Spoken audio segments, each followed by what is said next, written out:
Good morning, everyone, and welcome into Wake and Take.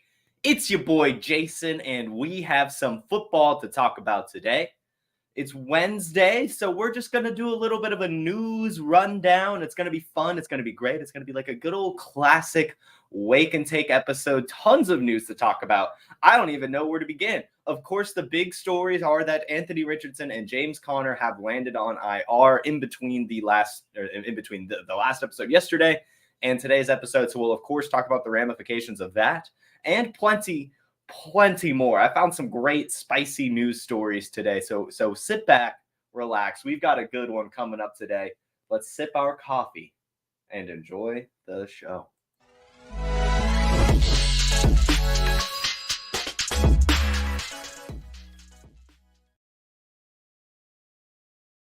Just because I see this question right here on Instagram, we'll start with the question. I don't normally do it, but this guy, AP49805, says, Jason, I need you.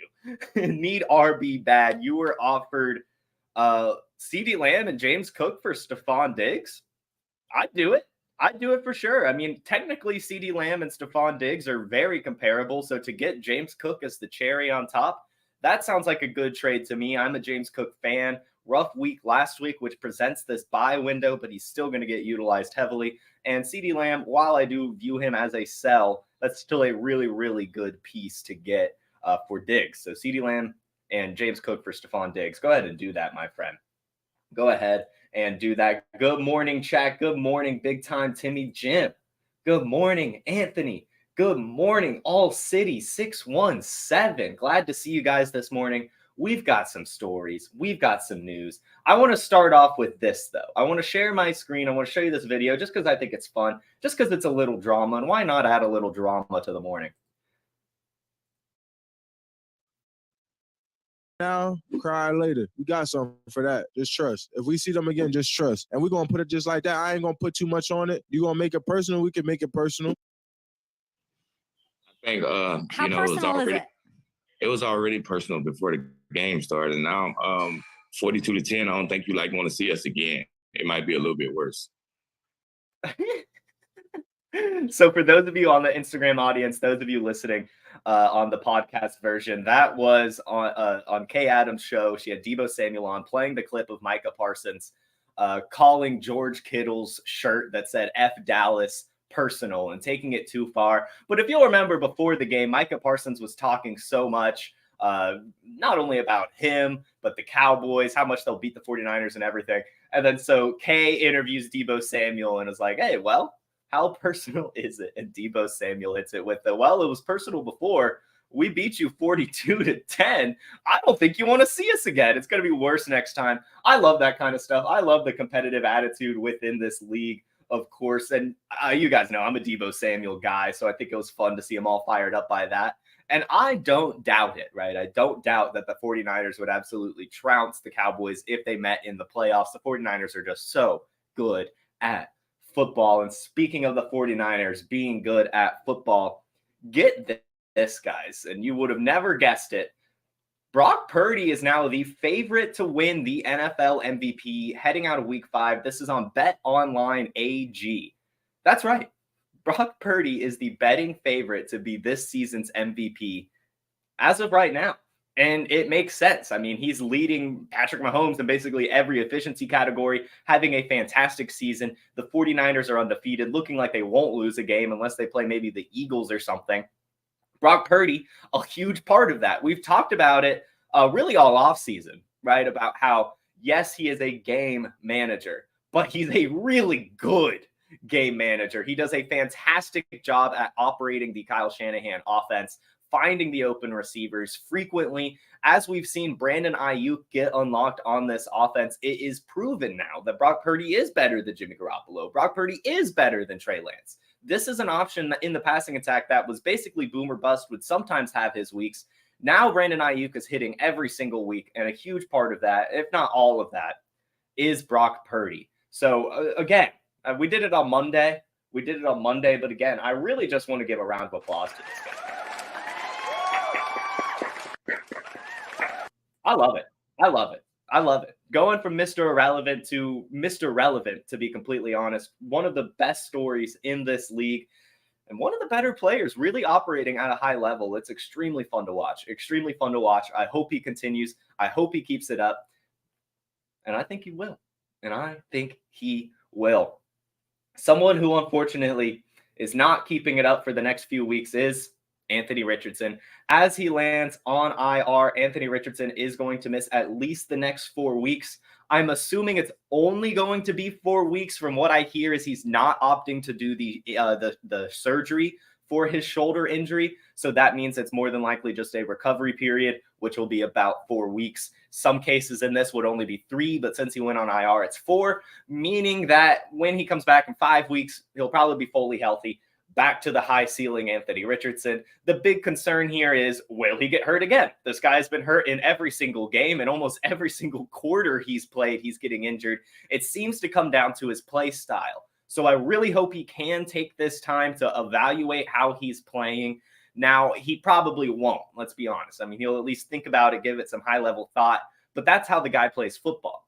Now, we did see this with Josh Allen early in his career. We saw it with Justin Herbert early in his career. So I do think better days are ahead for Anthony Richardson. So I'm 100% using this opportunity to try to buy him. This is probably going to be one of the last times you can, because like I said, I do think when he comes back, he probably will still be searching for contact. I mean, he's still built like a linebacker, but hopefully it's a little bit better. Hopefully he slides a little bit more. Hopefully he gets out of bounds a little bit more. Hopefully he throws it away a little bit more. All these things can add up and then lessen his chance for re-injuring himself in some other way. I mean, it's pretty spectacular that every time he's been injured, it's been a new type of injury, but that's also probably a good thing, right? I mean, that he's not re-injuring things, not letting things linger. He's just a tough football player who seeks contact.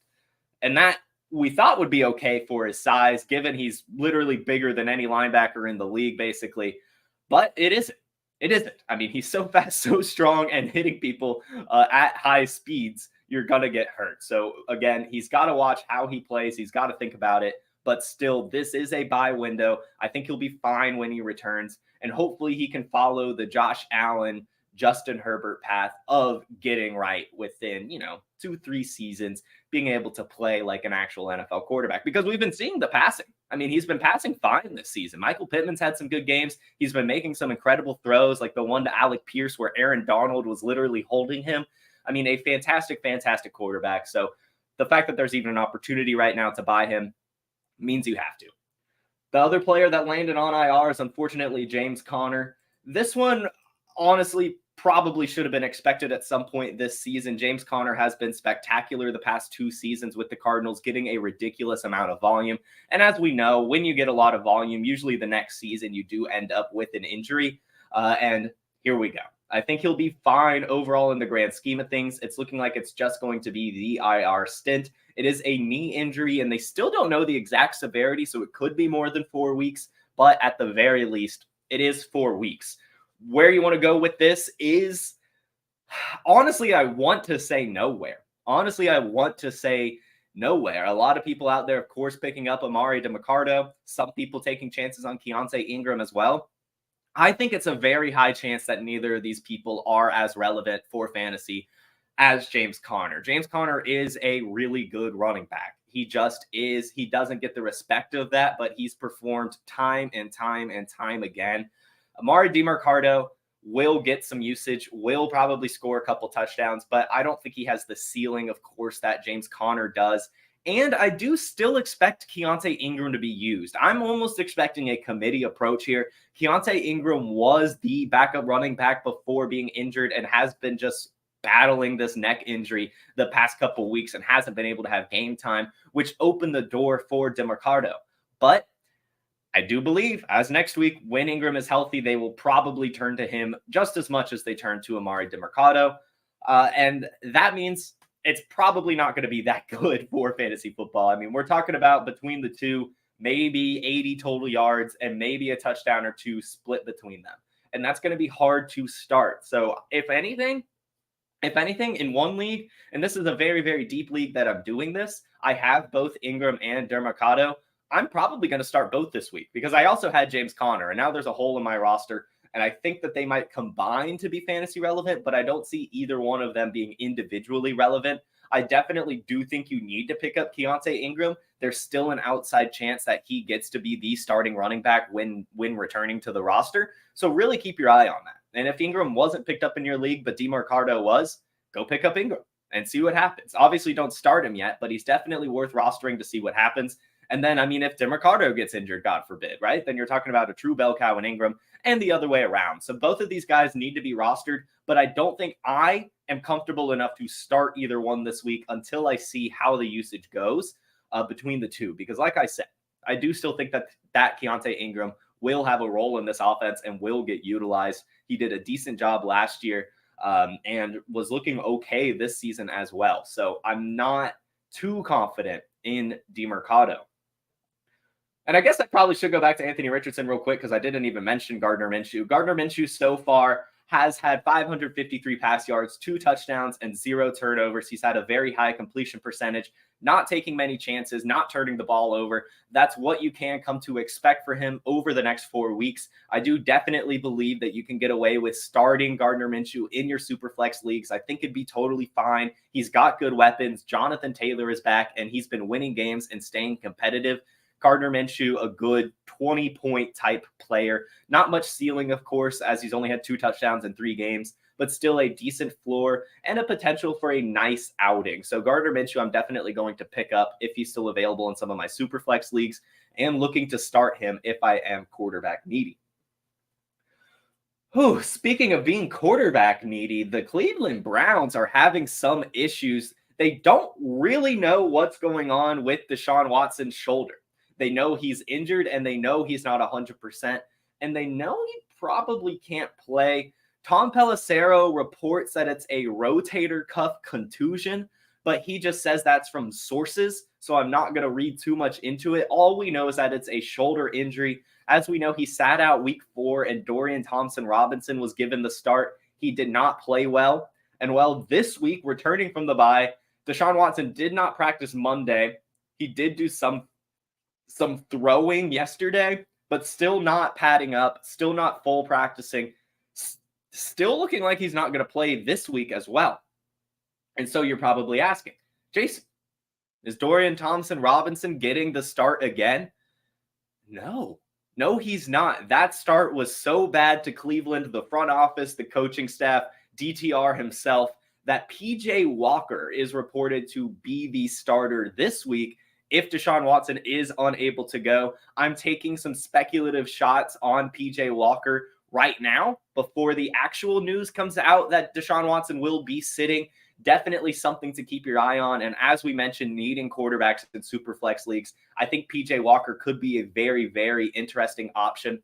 He's not the best quarterback in the world, but he's a very decent fantasy football quarterback. He offers some rushing floor. There's some good targets in Cleveland. It's a decent offense, and the defense is good as well, so they're keeping these games close. PJ Walker should have an opportunity to score, like Gardner Minshew, 15 to 25 points, and probably give a decent performance, at the very least better than what Dorian Thompson-Robinson gave us in the exact same situation. So take some speculative shots on PJ Walker, guys. Take some speculative shots on PJ Walker. Where do we want to go from here? So many things to talk about. Like I said, tons of news stories, tons of good news stories. I was making the show sheet, and I was like, man, I'm liking the show. This is going to be a fun one. Let's talk about one of the more interesting storylines from yesterday. The Falcons traded for a wide receiver. Why? It's not like they target their wide receivers. Well, they traded for Van Jefferson, who does offer a very low risk, high reward potential. He does have a very decent profile, has flashed in a couple games for the Rams, and will fit decently into this Falcons offense. They have been desperate for a deep shot. Last year, they had Damiere Byrd, who filled in admirably there, but you can get an upgrade in that. And they thought that Scotty Miller would be an upgrade, but Scotty Miller hasn't even really been used. And when he has been used, it hasn't been very good. Scotty Miller on the season, while playing every single game with low snap shares, only has 2 targets. He's brought in both of those targets, so he has 2 catches, but only 10 yards. And when you look at last year, Damiere Byrd was fine. Damiere Byrd had 3 games over 50 yards and even had 2 games where he scored 15 points. In both of those games, he scored a touchdown, a deep shot touchdown. That's a part of the offense that Arthur Smith is missing. And so I actually do believe Van Jefferson is going to have a role on this offense. You're never going to know when to start him unless you're in deep leagues. But could he be an interesting DFS shot? Could he just be an interesting end of roster flyer? For sure. For sure. Because like I said, Arthur Smith does like to do these play action deep shots to someone. Scotty Miller hasn't been able to do it. I think Van Jefferson will. So look for him to end up with a couple touchdowns by the end of the season. Look for it to be very annoying for Drake London and Kyle Pitts managers as well, as they see him bring in these touchdowns, see him get these deep targets. But I think it's good things overall for the Falcons offense. You're now talking about a very, very decent wide receiver core in Drake London, Van Jefferson, Mac Hollins, and then we can count Kyle Pitts, right? And you can count Bijan Robinson, and you can count Cordero Patterson. It's a very, very good offense. It really is. And so I'm excited to see what can happen here. I might be using this opportunity to buy Desmond Ridder, right? Buy Desmond Ridder, maybe Taylor Heineke if you're feeling like Ridder isn't the answer. I do think that Ridder has earned himself a much larger leash after Sunday's pretty spectacular performance against the Texans. If he continues to, again, not turn the ball over and get these wins, I don't see why they would bench him, at least not until the bye week, and that's so far from now. So I would be looking to maybe buy Desmond Ridder before, while we still have this debate on if he is the quarterback for the Falcons or not. And again, this is adding an option to the offense that was needed. So I like it. At first, I scratched my head like, why are they doing this? They don't even use their wide receivers, but I see it. I think it's like I said at the beginning, a low risk, high reward potential here. They're only giving up 2025 pick swaps. So it's basically nothing. You basically get a very good athlete for free. So why not do that? I'm very surprised no other teams offered that, but I like it for the Falcons. I like it for Desmond Ridder, and I don't hate it for Van Jefferson. All right, guys. Before we continue, let me go ahead and just play a little bit of a promo about Player Profiler. Hey, I want to take a moment to thank you for tuning in. It's important to me that all of our media be free, and one of our key missions is to make as much statistics and information and deep analysis available on PlayerProfiler.com for free. This is only possible because of you allowing a true independent sports media enterprise to thrive unlike any other in the business. So please subscribe to the All In package to continue to make all this possible. If you can't do All In, that's okay. We have a draft kit. Or you can just subscribe to the player rankings. Those now include tight end premium FFPC ranks. Our brand new data analysis package will blow your hair back. And of course, there's our Dynasty Deluxe and our DFS Dominator. Take a moment, check out our premium services to ensure that all of our stats, information, data, content is available to you, especially you, the people that get the site and get the show. Go check out Player Profiler. You guys know it. You're listening. It's a fantastic website. We've got great stuff there. But it doesn't just stop there, as when you get the all-in package, you can use promo code Jason for $10 off. And it's important to note that we have cut the price massively. We've gone down from $145 to $85.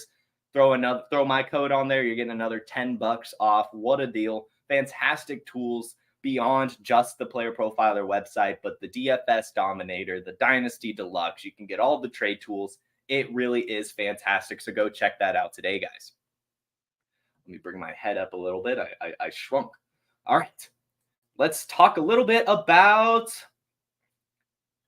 Dak Prescott. Let's talk about Dak Prescott. I saw this, and I think it is an interesting storyline. I don't know how much truth there is to it and all this stuff, but as we hear, Dak Prescott and really just the Cowboys turmoil in general this week, some people have been speculating that this might be Dak Prescott's last year in Dallas. I don't really think that's the case, and neither does NFL Draft Scout on Twitter, as he points out that Dak Prescott would count $62 million against the cap if he's released or traded. So it's very difficult to see him go anywhere next year, really at all, unless, someone opts to take the contract. And also, since he costs so much money, it's going to be hard for them to bring in competition for Dak Prescott as well, which means if anything were to happen to Dak Prescott, as talked about on the show, it's Trey Lance. Trey Lance will get another opportunity in Dallas, and I've said it multiple times now. I loved Loved this landing spot for Trey Lance. I think it is an excellent opportunity for him to get right. You don't get many good chances like this, and to land in Dallas behind a quarterback like Dak Prescott on an organization that's so historical, I can't imagine that Trey Lance isn't just sitting there soaking it all in, learning, figuring out what he needs to do. And I do think that if Dak Prescott got hurt, or if they decide to bench him for some reason, if he keeps sucking, then I do think that Trey Lance would come in there, and I think he would perform decent. I really do. I think that he would get, CeeDee Lamb his points. I think he'd be able to run a little bit. I think he'd, of course, be able to find Tony Pollard. Luke Schoonmaker may become something, Brandon Cooks could maybe be unlocked. I'm surprised I haven't seen any Brandon Cooks. But just, guys, if you've got Trey Lance on your team, on your superflex team, your Dynasty superflex team, of course, keep holding on to him. Keep holding on to him. I really do. I see something here. I really do. Let's move on, though, because there's another, young quarterback out there that's garnering lots of hate, and that's Jordan Love, who this week on Monday Night Football threw no touchdowns and 3 interceptions, 2 of them to the same guy, has looked terrible, especially in first halves of games. But Aaron Rodgers on the Pat McAfee show yesterday just wanted to say there's going to be some growing pains. He's going to be just fine. Take some deep breaths and trust the kid. I love hearing that from Aaron Rodgers. As we know, he's worked closely with him for the past few years, of course, before moving to the Jets, and he does believe in him. And Jordan Love believes in himself, and this team still does as well. The only problem here is he hasn't been able to put together a complete game of football, and last week didn't even put together a good half. Peter Bukowski on Twitter points out, in the first half, Jordan Love is the worst quarterback in the NFL in terms of EPA per play. However, in the second half, Jordan Love leads the NFL in EPA per play. How does he do that?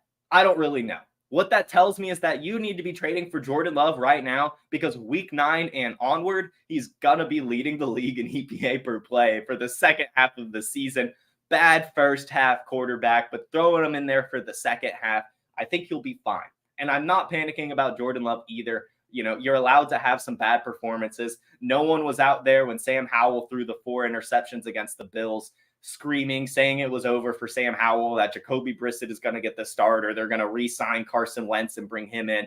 Jordan Love is going to be fine. They still believe in him. He's still going to be the quarterback for at least this season and maybe next, right? So it's fine. You could probably buy him for pretty cheap right now. He's still got great weapons. We wouldn't even be talking about this if Christian Watson wasn't horse collar tackled on the way to scoring another Christian Watson-esque long touchdown, which brings me to the referees, as I learned an interesting rule, and I think you guys would like to know this as well. But first, Josh McDaniels talks about that horse collar, and he called it the right penalty and a really smart play. And I do want to take it aside about that for a second and just say, while Josh McDaniels shouldn't come out and publicly say that as a head coach, he's right.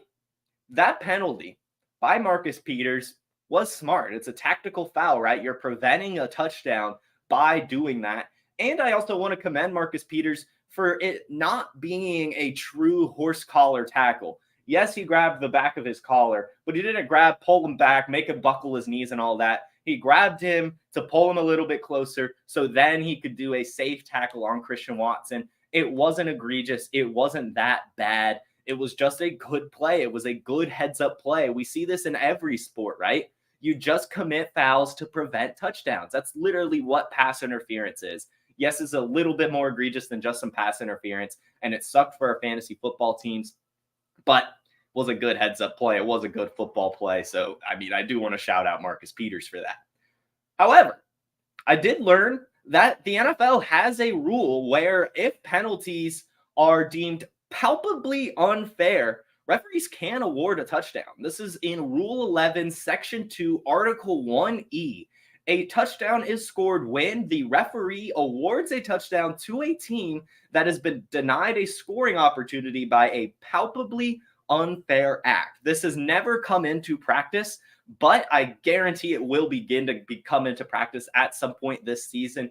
Basically, in layman's term, if a penalty is really bad and clearly prevents a touchdown, the referees have the power to just award a touchdown. Look for this to come into play. This is, I believe, a new rule. I've never heard of it, but I did read into it this morning, and I find it very, very interesting. and I'm curious to see it come into practice. I don't think it would apply here. As I said, I think that this foul was fine, and there were enough people around him that it wasn't necessarily palpably unfair.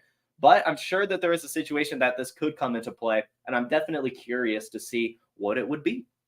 So keep your eye on that rule, guys. We might see a penalty touchdown awarded at some point.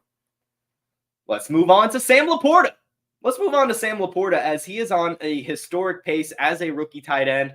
I'm patting myself on the back with Sam LaPorta. As you guys know, I went on here and claimed he was the best rookie tight end this season, the one you wanted to take.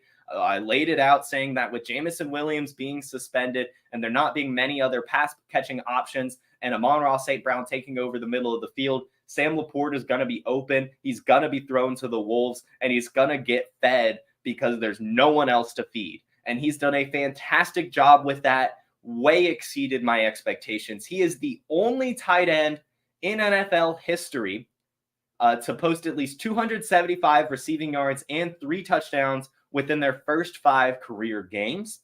The only other one was in 1975, and this was Breaking Bad's Walter White, who was the only other tight end to do it.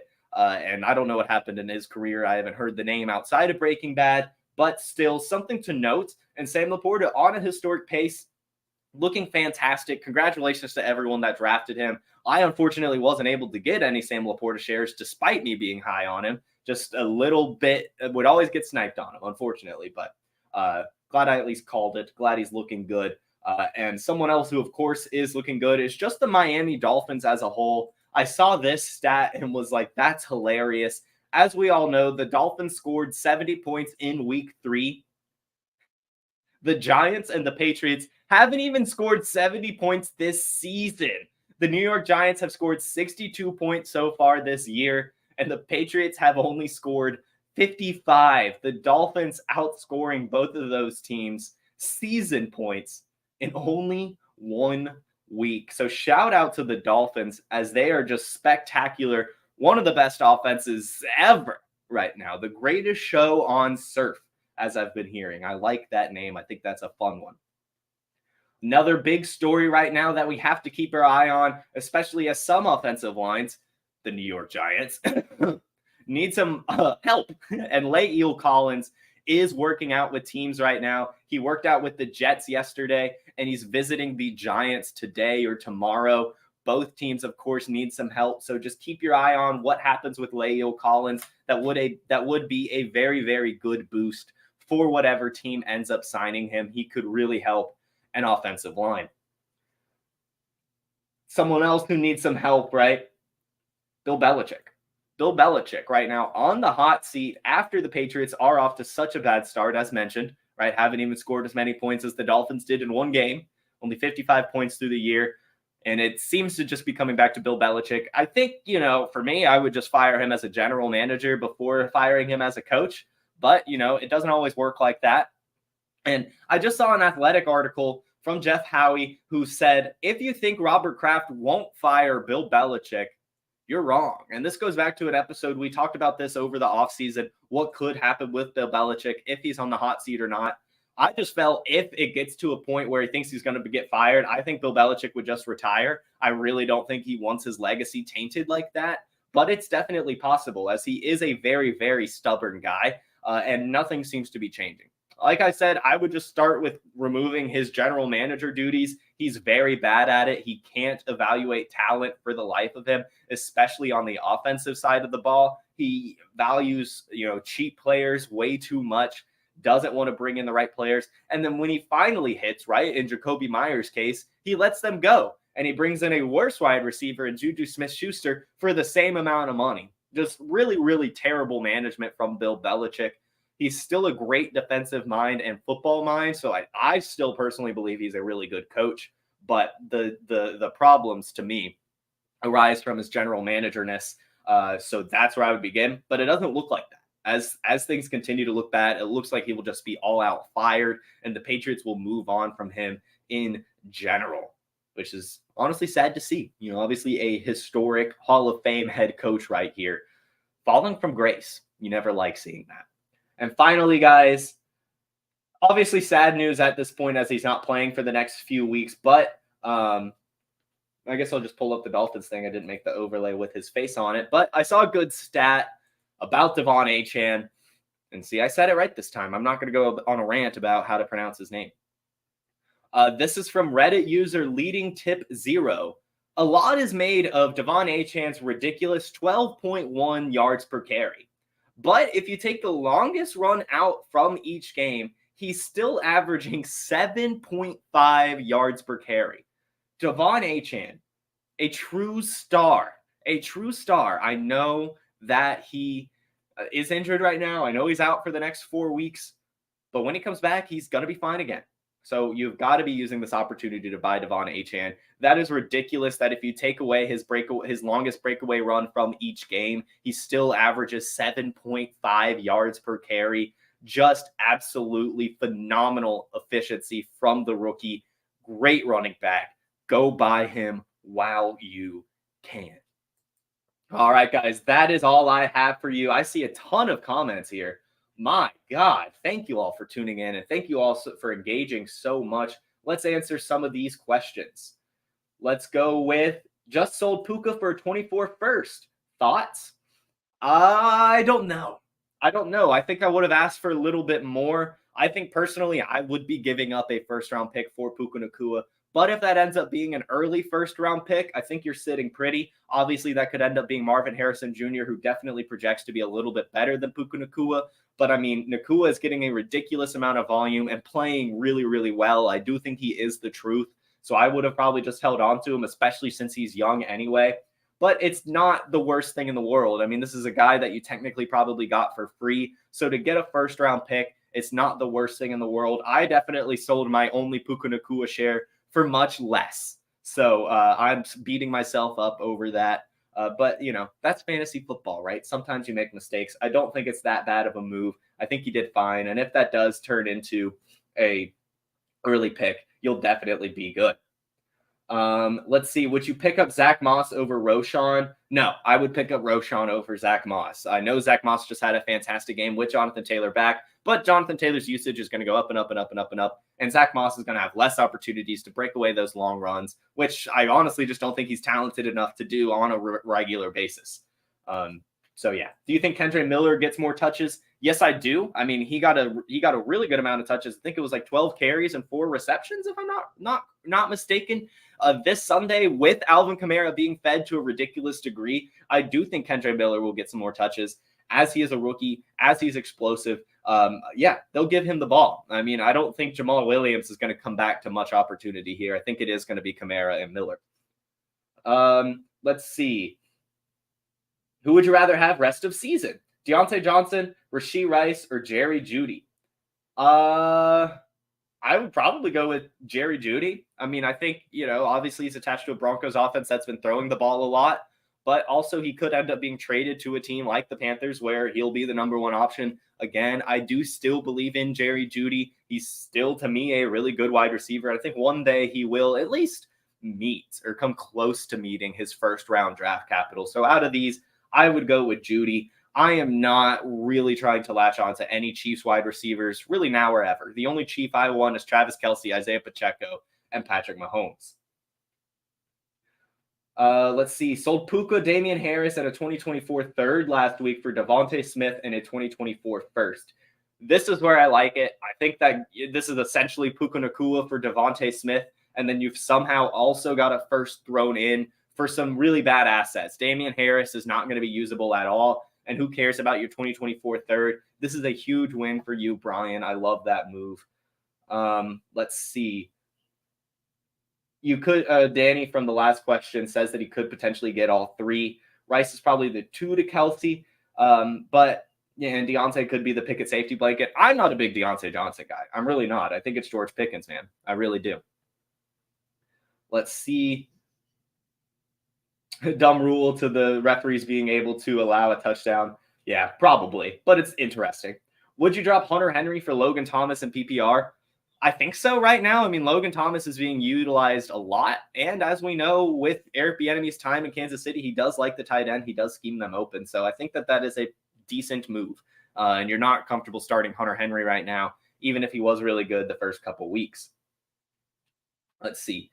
How much fab for Amari DeMarcado with $100? I would probably not spend more than 20. I would probably throw a good $16 on him, maybe 11 even, or 12. I think he's fine, but honestly, we had been talking about him for weeks, just saying to stash him for the past couple weeks because I think he's better as a free guy.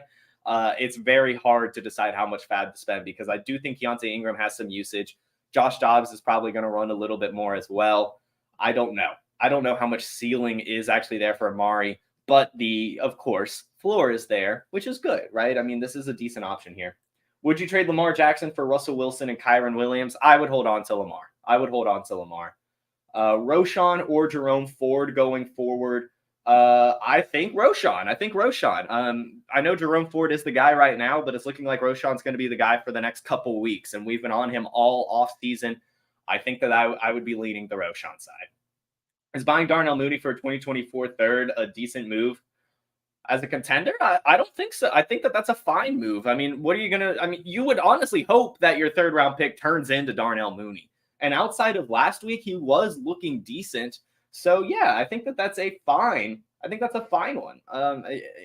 Especially if you need some wide receiver help. I think he's going to have some games where he could be utilized for sure. So yeah, I don't think that's a bad move at all. Ryan says he stashed Keaton Mitchell instead of Amari. I think he'll be happier with that. I do think Keaton Mitchell ends up more relevant than Amari DeMarcado. Would you drop Anthony Richardson for Baker, Young, or Minshew in seasonal? I'm assuming that there's no IR slots here. I don't think you can drop Anthony Richardson, though. I really don't, at least until we hear it becoming more than 4 weeks. If it becomes more than 4 weeks, you could drop him. But for now, I'm holding on to him. I do think if I have Anthony Richardson, I'm definitely looking to just go pick up Gardner Minshew and start him. And I think Baker and Bryce Young could be decent options as well. But I can't be dropping Anthony Richardson. I can't do it. Kenneth Walker, Tony Pollard, David Montgomery. Which two do you start? I would go David Montgomery and Kenneth Walker, I think. Tony Pollard and just the Cowboys offense not looking that good right now. Would you drop any of these guys for Rondale Moore, Robert Woods, Rashee Rice, Kendra Miller, Zach Charbonnet, Pierre Strong? Probably Pierre Strong or Zach Charbonnet. Either one, maybe more strong over the two. I would probably be trying to get Rondale Moore for one of those guys. And finally, I saw one here on Instagram. Would you rather have Michael Pittman or Nico Collins rest of season? I think Michael Pittman, but it's very, very close. Nico Collins has had a great year, and the Texans are throwing the ball a lot. CJ Stroud looks really good, but Pittman has a little bit more just known value, been doing it longer, and Gardner Minshew is going to be throwing the ball a lot more than Anthony Richardson was. So, yeah, I think I would lean Pittman, but it's a good question. Very close. Nico Collins looks fantastic. All right, guys, that was Wake and Take. Thank you all for tuning in. As always, I will see you all tomorrow for a little bit of a Thursday night preview and breaking down some more news. That'll be at 10 a.m. Eastern on the Player Profiler YouTube, Facebook, and Instagram. You all have a wonderful Wednesday and a fantastic rest of your week. Have a good one. Peace.